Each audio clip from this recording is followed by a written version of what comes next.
বাবা অসুস্থ, টাকা নেই, পড়াশোনা তো দূরের কথা, দুবেলা খাবারও জোটে না। চোখের পানি সামলাতে না পেরে কথাগুলো বলে যাচ্ছিল ছোট্ট জান্নাতি। টাকার জন্য আমরা পড়তে পারি না। আমার বাবা মা অসুস্থ, টাকার অভাবে কাজ করে পায় না আমার বাবা মা, এই জন্য চা চিনতে এসে দেয়।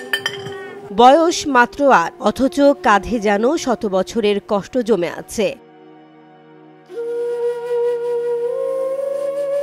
বগুড়ার শিবগঞ্জ উপজেলার দাড়িদহ ইউনিয়নের পোড়াবাড়ি গ্রামে গেলে দেখা মেলে এক নিষ্ঠুর বাস্তবতার। ৩ শতক জায়গা, তার মধ্যে ১ শতকে কবর আর বাকি ২ শতকে ভাঙা টিনের একখানা ঘর। বৃষ্টি হলে ছাদ দিয়ে পানি পড়ে, ভেতরে ঠাঁই মেলে না ঠেলাঠেলি ছাড়া। অথচ এই জায়গাতেই বসবাস ২৬ জন মানুষের। আমাদের কোনো থাকার পরিস্থিতি নাই, এমন বাড়ি ঘর আমাদের ভাঙ্গা। এখন ঝড় বৃষ্টির সময় আমরা চলতে পারি না। আপনাকে একটা দাবি, আমাদের ঘর বাড়ি করে দেওয়ার আর আমাকে খাওয়ার মতন কোনো বুদ্ধি করে দেওয়ার মতো নেই। এই পরিবারের সবচেয়ে করুণ বাস্তবতা হলো একই পরিবারের ২১ জন সদস্যের মধ্যে ১৬ জনই দৃষ্টি প্রতিবন্ধী, জন্ম থেকেই অন্ধ। দৃষ্টি নেই, তাই জীবনের গতিও থেমে আছে। কাজ নেই, আয় নেই, নেই কোনো স্বপ্ন।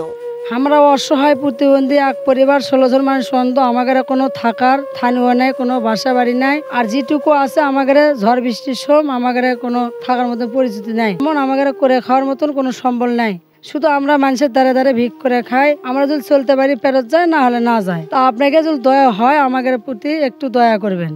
জীবন চলে মানুষের দয়ায়। একবেলা খাবার জোটে তো আরেক বেলা অনাহারে কেটে যায়। সাহায্য চাইতে গেলেই অনেকে মুখ ফিরিয়ে নেয়। আমরা অসহায় মানুষ, ১৬ মানুষ প্রতিবন্ধী, আমরা কোনো কর্ম কাজ করে পারতে না। আমরা সাথে খাই মানুষ দেয় না, দিতে চায় না। কোনো বাড়ি ঘর নাই, দেখেন যেটুকু বাড়ি ঘর আছে পানি ভরে থাকা যায় না। আমরা খাবার কোনো ব্যবস্থা আপনাদের করে দিতে পারি, আমরা বাঁচতে পারবো। আমরা সাথে আমরা ভিক্ষা দেয়, সাথে মানুষ দেয় না।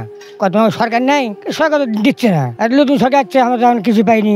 বাড়ি ঘর নেই, কিছু নেই। এর মধ্যে টিউন সাহেব আসছিল, মাসকে ১০ থেকে চাল দেখেছে, সমাজীন দেখেছে, ৯ মহিলা ৯টা কাপড় দেখেছে, সব বলে ৫,০০০ টাকা দেখেছে। এই মধ্যে আমার পাশে আর আমরা কিছু পাইনি। আর এই মাসকে গেল আমরা কোনো প্রতিবন্ধী কোনো ভাতা পাইনি। কটু কথা শুনিয়ে বলে সরকার তো সাহায্য দেবে, কিন্তু সেই সরকারি সাহায্য কি আদৌ আসে? অনেকেই ছবি তুলে নিয়ে যায়, এরপর হারিয়ে যায় ধোয়ার মতো। থেকে যায় শুধু প্রতারণা আর একরা হতাশা। আমরা ১৬ জন মানুষ প্রতিবন্ধী, দেখেন আমাদের অবস্থা। ৩ শতক মাটি আছে, তাই মধ্যে কবর আছে ১ শতক, আবার ২ শতক মধ্যে আমরা কোনো রকম আমরা থাকি। প্রতিবেশী মিনতি বেগম বলেন ওরা একেবারে অসহায়। ওদের জন্য একটা থাকার মতো ঘর দরকার, আর চলার মতো একটু সহায়তা। এই পরিবারে ১৬ জন মানুষ অন্ধ, তারা খাইতে পারে না, নিতে পারে না, তারা চাইতে কেউ দেয় না। তাগরে বাসা বাড়ি নাই, তার আগের টিনে একনা করে বা ঘর, তার ৩টা দরদর করে পানি পড়ে।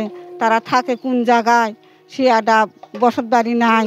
বুলু মিয়ার পরিবারের চাওয়া খুব বেশি নয়, ভিক্ষা নয়, করুণা নয়। তারা চায় কেবল দুবেলা খাবার, মাথার ওপর একটা নিরাপদ ছাদ, আর চোখ না থাকলেও সম্মান নিয়ে বাঁচার মতো একটি জীবন।